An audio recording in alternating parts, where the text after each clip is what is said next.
He wrote that all men are created equal. He believed it. He said it with his whole chest. And then he went home to a plantation worked by people he owned.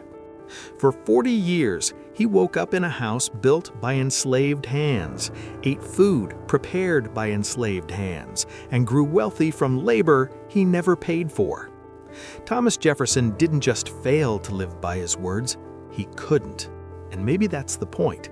Maybe the most dangerous thing about him wasn't his hypocrisy, it was that he genuinely believed he was still the hero. He was a boy who lost his father at 14. Not a tragedy that breaks you all at once, but the kind that seeps in slow. His father was everything in colonial Virginia: land, name, authority. And then he was gone. Young Thomas inherited the property, the debts, and the crushing awareness that he was not his father. He was thin, awkward, terrible at confrontation. He couldn't fight, couldn't command a room, couldn't make men listen with his presence. So he did the only thing left. He read. He read everything: philosophy, law, architecture, language. He built himself in books. And somewhere in those pages he found a version of himself he could believe in. Not the stuttering redhead who couldn't look people in the eye, but a man of reason, a philosopher, someone history might remember. The problem was Virginia didn't care about philosophers. It cared about land and money and bloodlines. So Jefferson married up. Martha Wales Skelton brought him wealth, slaves, and status. He loved her. That part was real. But love doesn't happen in a vacuum. She also brought him security. And when her father died, Jefferson inherited 135 human beings. He became one of the largest slaveholders in the state. Not because he wanted to, because that's what power looked like. That's what success was. And if he wanted to matter, if he wanted to be heard, he had to look the part. Then the revolution came, and suddenly the quiet kid with the books had a stage. He didn't give speeches, he didn't lead armies, but he could write. And in the summer of 1776, locked in a room in Philadelphia, Thomas Jefferson wrote the most famous sentence in American history: "We hold these truths to be self-evident." He was 33. He poured everything into it. All his reading, all his anger at kings and old systems and inherited power. He gave the revolution its language, and for a moment, that was enough. But words don't govern. Words don't pay debts. Words don't hold a country together. After the war, Jefferson went to France as a diplomat, and in Paris, he saw what enlightenment looked like when you had money. Art, salons, wine, ideas. He bought everything: books, furniture, sculptures. He spent money he didn't have.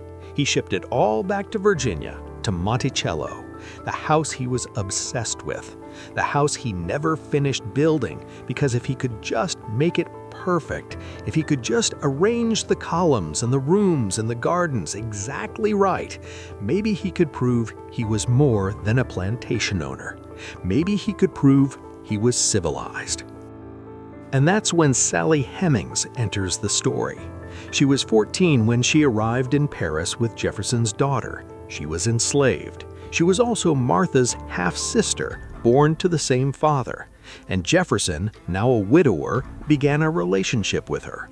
He had 6 children with her over decades. He never freed her. He never acknowledged the children publicly. And for 200 years, people argued about whether it even happened, because if it did, it meant the man who wrote about equality built his private life on the same system of control he claimed to despise. It meant the contradiction wasn't an accident, it was the structure. He became president in 1800, the revolution again. He called it that, a peaceful transfer of power. But what he really wanted was to prove that his version of America could work.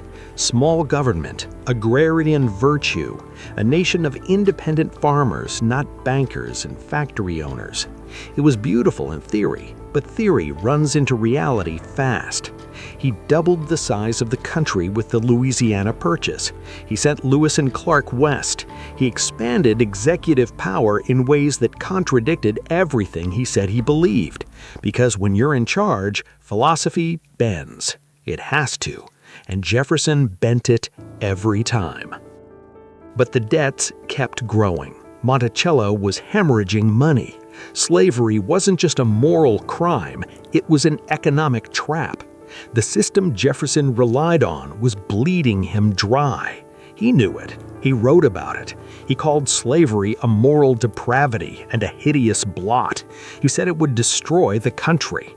He said all of this while buying more people, while selling them when he needed cash, while ensuring his wealth stayed intact, because to dismantle it would be to dismantle himself, and he couldn't do that. He spent his final years at Monticello, surrounded by grandchildren and books and debt collectors. He kept building, kept redesigning, kept writing letters about philosophy and progress. He told himself he was a man of ideas, that history would remember him for what he wrote, not what he did. And on July 4th, 1726, 50 years to the day after the Declaration, Thomas Jefferson died. Same day as John Adams. The symbolism was almost too perfect. The founders dying together on the nation's birthday. People called it Providence. But Jefferson died owing $100,000 over. His estate was liquidated, his possessions sold, and in January 1727, 200 of the people he had enslaved were sold at auction to pay his debts. Families separated, lives scattered. That was the cost, not his cost, theirs.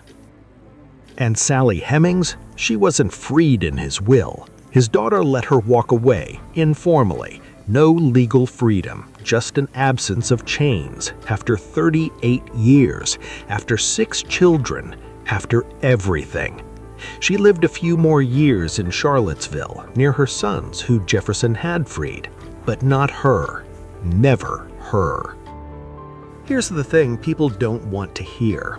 Jefferson wasn't a monster. Monsters are easy. Monsters don't write about human dignity. They don't agonize in letters about the future of liberty. They don't lie awake at night terrified that slavery will rot the country from within. Jefferson did all of that, and still, every single day, he made the same choice. Comfort over principle, wealth over words, the system over the self he wanted to be. Because dismantling the system would mean losing everything he'd built, and he loved what he'd built more than he hated what it cost. We want our heroes clean. We want the words to match the life. We want to believe that the people who wrote about freedom actually lived free. But Jefferson shows us something worse. You can know the right thing, you can write it down, argue for it, build a country on it, and still, when it costs you something real, your wealth, your comfort, your place in the world, you can choose yourself. Every time. And then spend the rest of your life explaining why it had to be that way. He couldn't live by the words he wrote, not because he didn't understand them, but because understanding was never the problem. The problem was that living them would have required him to become someone else, someone smaller, someone history might forget. And Thomas Jefferson could not bear to be forgotten. So instead, we remember him, the words, the house, the empire, and the people who paid for all of it, whose names we'll never know.